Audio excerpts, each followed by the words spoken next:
নমস্কার, অমিত ফাউন্ডেশনের পক্ষ থেকে আপনাদের সকলকে স্বাগত জানাই। আজকে আবারও একবার চলে আসলাম আমাদের আরেকটি কর্মসূচি নিয়ে। গত 4 জুন 2025 শিলিগুড়ি মহানন্দাপাড়া নিবাসী শ্রী অসিত কুমার চক্রবর্তী মহাশয় ইহলোক ত্যাগ করে পরলোক গমন করেন। স্বর্গীয় অসিতবাবুর আত্মার শান্তি কামনায় তার স্ত্রী শ্রীমতী শিবানী চক্রবর্তী, পুত্র শ্রী অভিষেক চক্রবর্তী এবং পুত্রবধূ শ্রীমতী সুস্মিতা চক্রবর্তী অমিত ফাউন্ডেশনের হাত ধরে এক অভিনব উদ্যোগ নিলেন।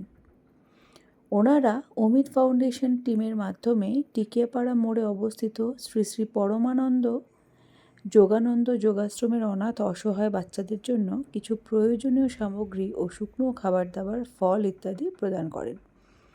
এই উদ্যোগের জন্য আজ আমরা এই অসহায় বাচ্চাগুলোকে কিছুটা হলেও খুশি করতে পারলাম।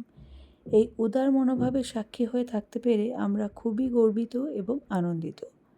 অমিত ফাউন্ডেশন টিমের পক্ষ থেকে অসিতবাবুর আত্মার শান্তি কামনা করি। এমন সুন্দর মনোভাব এবং মানবিকতা প্রত্যেকটি মানুষের ও প্রত্যেকটি পরিবারের মধ্যে তৈরি হোক। আপনারাও যদি চান তাহলে আমাদের সাথে যে কোনো অনুষ্ঠান এই অভিনব কায়দায় সুসম্পন্ন করতে পারেন। আমাদের সাথে যোগাযোগ করুন আমাদের সংগঠনের নাম্বারে। আমাদের সংগঠনের নাম্বার হলো 8250887845 বা 7679779212। সবাই খুব ভালো থাকবেন। আবারও আসবো অন্য দিন আমাদের অন্য কর্মসূচি নিয়ে।